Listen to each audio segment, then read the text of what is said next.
Hello friends, welcome back to my channel, or welcome to my channel if you haven't been here before.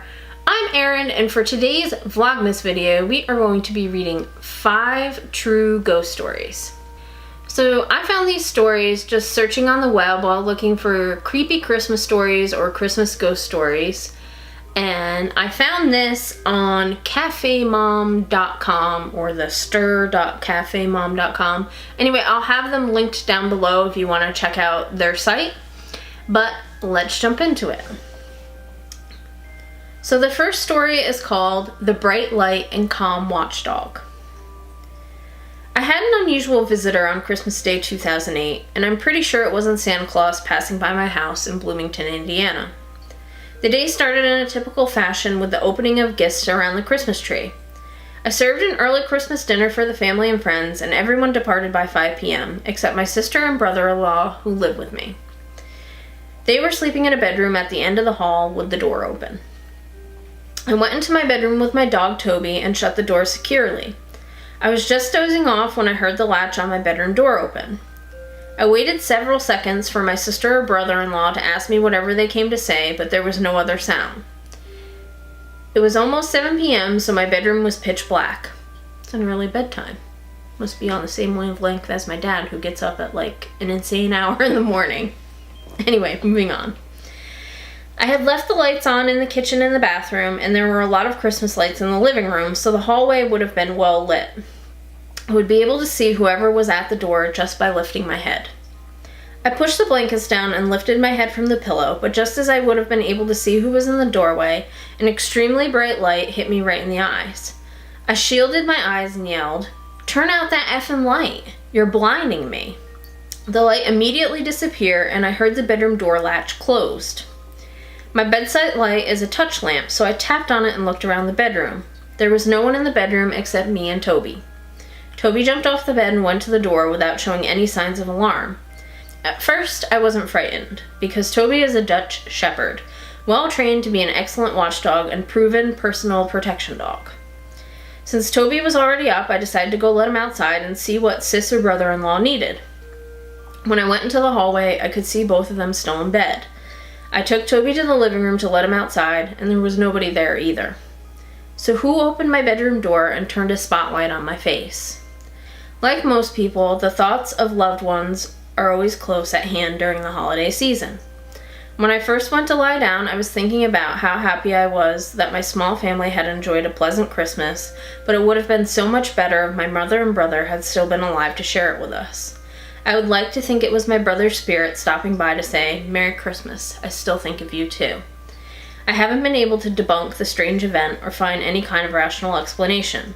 I'm half afraid that my heart stopped during sleep, and the light I saw was the bright light people report after near-death experiences.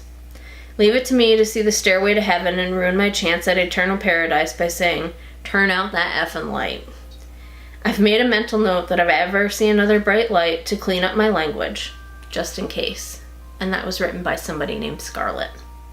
The next story is called The Returned Relative. It was Christmas time of 1995 or 96 at my aunt's house on a reservation in North Dakota. Some of my family was in the living room watching television, the kids were playing in the rooms or sleeping, and my uncle, aunt, and I were sitting at a table putting a puzzle together. My cousin, who worked at a casino, would come home around midnight or 1 a.m. This night, as she pulled up and was walking toward the house, she looked in the window and saw me sitting at the table, my uncle sitting across from me, and someone standing to the left of me, and someone standing in the corner, so she continued to walk in the house thinking nothing of it. As we were sitting there talking, she looked at me and asked who was standing next to me a few minutes ago, and who was in the corner. I told her no one, and she said, "Yeah, there was someone standing next to you. It looked like your mom, and she was playing with your hair." I have long hair, which I used to wear down all the time. She said this person was running her hand on my hair like a mother does to a child. It kind of freaked me out, being I was probably only 12 or 13 at the time. My cousin swears up and down that someone was standing over me, rubbing my head and watching me put the puzzle together with my aunt and uncle, and that there was another person standing behind this person.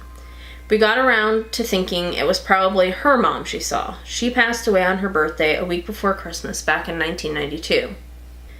In my family, we consider our aunts and uncles to be just like our moms and dads. After thinking it could have been her, it didn't scare me so much. However, we couldn't figure out who the person was standing in the corner. And always around Christmas time, something strange always happens. And we just think it's her visiting us. And that one was written by V. Page. So the third story is called The Haunted Tree.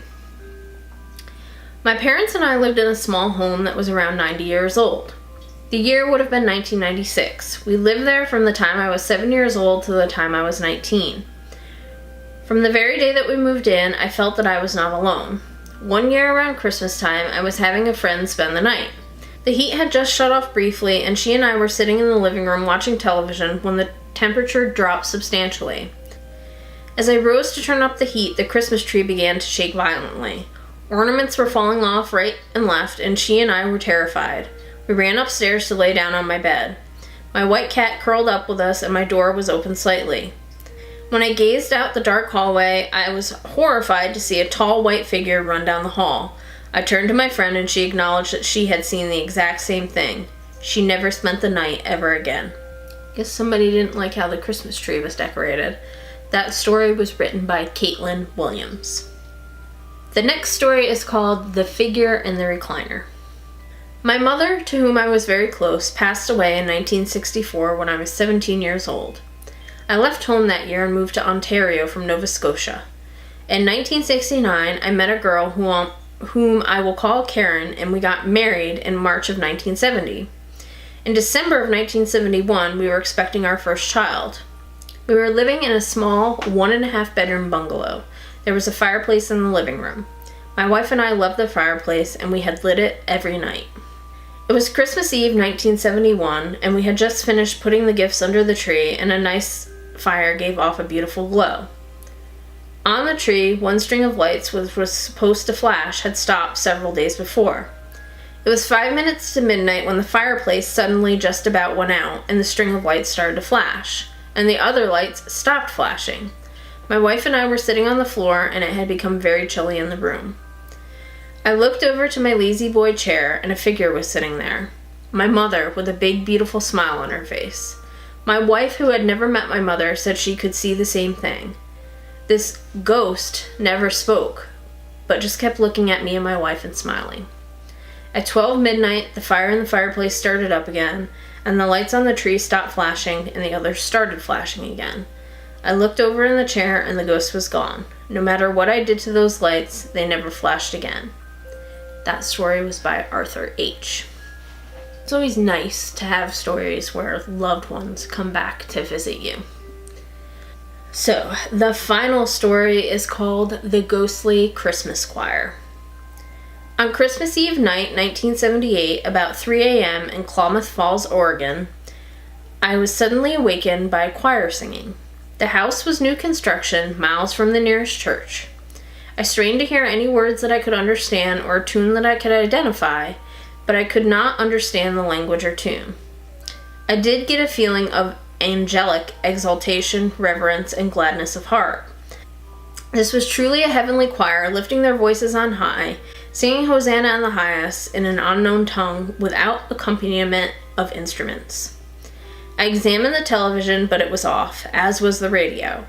I explored outside, but the singing was not heard outdoors. The way that countless male, female, and children voices entwined together, the tonals going from operatic highs to the deepest bass voices in perfect harmony.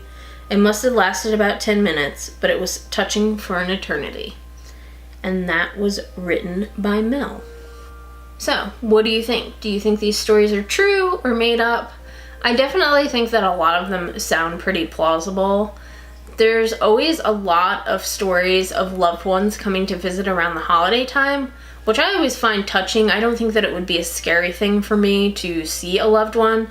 I would just want to know that they're at peace and they're just kind of dropping in to say hi or whatever. So, what do you think? Alright guys, that is it for this video. If you liked it, go ahead and give me a big old thumbs up. Make sure you subscribe to my channel so you'll see all my videos that I post for Vlogmas. I will be posting every day until Christmas. Alright guys, that's it for today. I will catch you next time. Bye!